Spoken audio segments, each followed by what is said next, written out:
एक प्रोफेसर सविता शर्मा की माने तो उनकी शादी को कोई 25 साल पहले हुई थी। शादी के बाद सास का व्यवहार ललिता पवार जैसा ही रहा। वह बात बात पर टोकती थी और हर काम में मीन मुख निकालती थी। पति के प्यार और उनके नमाज से लगाव होने के कारण वह अलग नहीं हो पाई और उस सास के बर्ताव से समझौता कर लिया।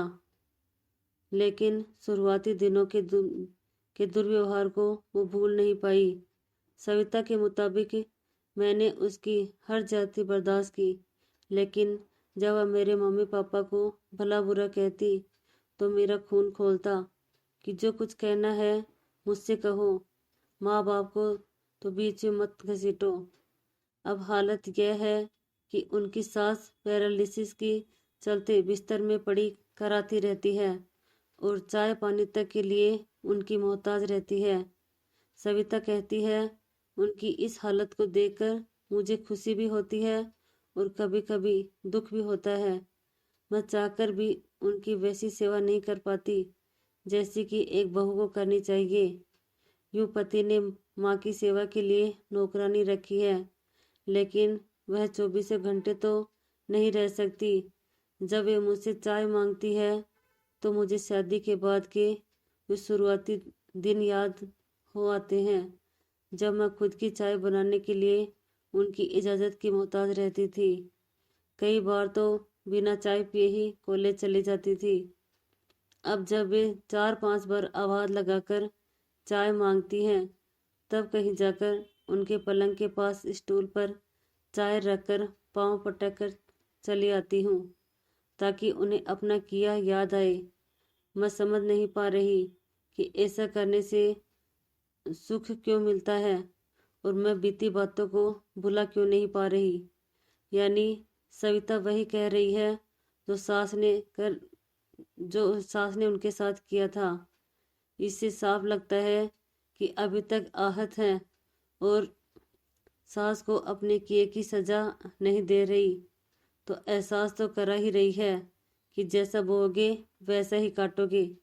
सविता के बेटे की भी 2-3 साल में शादी हो जाएगी। वो कहती है कि मैंने अभी से तय कर लिया है कि अपनी बहू के साथ वैसा व्यवहार नहीं करूंगी जो मेरी सास ने मेरे साथ किया था। जाहिर है सविता अपनी सास की हालत को देखकर कहीं न कहीं दुखी भी है कि अगर वे कांटे बोएंगी तो उन्हें भी कांटों का ही गुलदस्ता मिलेगा। समाजशास्त्र की प्रोफेसर सविता मानती है कि आजकल की बहुएं ज़्यादा बंदी से बर्दाश्त नहीं करती। वे आज़ाद ख्यालों की होती हैं। बहू चाहेगी तो उसे मैं जींस टॉप पहनने दूंगी, बेटे के साथ घूमने फिरने जाने देने से रोकूंगी नहीं, क्योंकि यह उसका हक भी है और इच्छा भी। भावुक होते हुए कहती है कि मैं उसे इतना प्यार दूंगी कि अगर कभी मुझे पैरालिसिस का अटैक आ जाए तो मांगने के पहले ही वह खुद चाय दे और कुछ देर मेरे पास बैठकर बतियाए भी। इंदौर की प्रभा और श्रद्धा की तरह आए दिन सास बहू के विवाद, कलह और मारपीटों के मामले हर थाने में दर्ज होते हैं, जिनकी असल वजह अधिकतर मामलों में सास का वह व्यवहार होता है जो उसने शादी के बाद बहू से किया होता है। इसलिए सविता जैसी सास बनने जा रही महिलाओं ने अच्छी बात यह सीख ली है कि उन्हें अपनी बहू के साथ व्यवहार नहीं करना है जिससे बुढ़ापे में उन्हें बहू की प्रताड़ना झेलनी पड़े। जाहिर है अच्छी सास बनने के लिए आपको बहू का ख्याल रखना पड़ेगा। बहू जब शादी कर घर में आती है तो उसके जेहर में सास की इमेज ललिता पवार या शशिकला जैसी होती है, जबकि वह चाहती है कि निरूपा रॉय, कामिनी कौशल और उर्मिला भट्ट और सुलोना जैसी सास हो।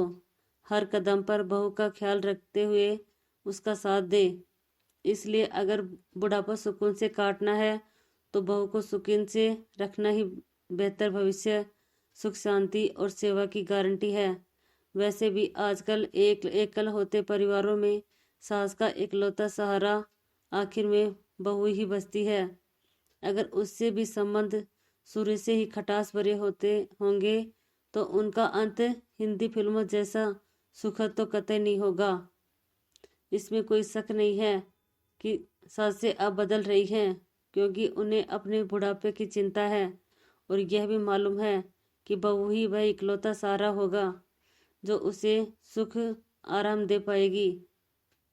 तो फिर खामखा क्यों ललिता पंवार जैसा सयानापन दिखाते हुए बेवजह का पंगा लिया जाए। यानी बहू बुढ़ापे और अशक्तता के दिनों के लिए एक ऐसा इंश्योरेंस है जिसमें प्रीमियम, प्यार और अपनेपन के अलावा आत्मीयता का भरना है। इससे रिटर्न अच्छा मिलेगा। हालांकि हर मामले में ऐसा होना जरूरी नहीं, लेकिन बहू से अच्छा व्यवहार करना कोई हर्ज की बात नहीं। यह वक्त की मांग भी है, जिससे घर में सुख शांति बनी रहती है और बेटा भी खुश और बेफिक्र रहता है।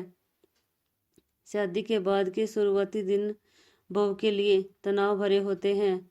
वह सास के व्यवहार को लेकर स्वभावतः आशंकित रहती है। ऐसे में अगर आप उसे सहयोग और प्यार दें तो वह यह भी नहीं भूलती कि सास कितनी भली है। लिहाजा बुढ़ापे में वह पैर भले ही न दबाए, लेकिन पैर तोड़ेगी नहीं, इसकी जरूर गारंटी है। प्रभा सिंह और सविता की सास ने अगर शुरू में बहू को अच्छे से रखा होता तो आज वे एक सुखद जिंदगी जी रही होती। प्यार दिया होता तो प्यार ही मिलता। राजनीति की तरह घर की सत्ता भी पीढ़ी दर पीढ़ी हस्तांतरित होती रहती है, लेकिन जो सासें इमरजेंसी लगाकर तानाशाही दिखती हैं, उन्हें जेल से ही जैसी जिंदगी जीना पड़ता है। इसलिए ज़रूरी है कि परिवार में भी लोकतंत्र हो, आज़ादी हो, अधिकार पर अतिक्रमण न हो और कमज़ोर पर तो अत्याचार न हो। क्योंकि जो बहू आज कमज़ोर है, कल को सत्ता हाथ में आते ही ताकतवर हो जाएगी और बदला तो लेगी ही। इसलिए अभी से संभल जाइए और बहू को बजाय क्रूरता के प्यार से अपने बस में रखिए। यह इन्वेस्टमेंट अच्छे दिनों की गारंटी है, खास तौर से उस वक्त की जब आप अशक्त, असहाय, बीमार और अकेली पड़ जाती हैं। तब वह बहू ही है जो उसी तरह आपका ध्यान रखेगी जैसे शादी के बाद आपने उसका रखा था।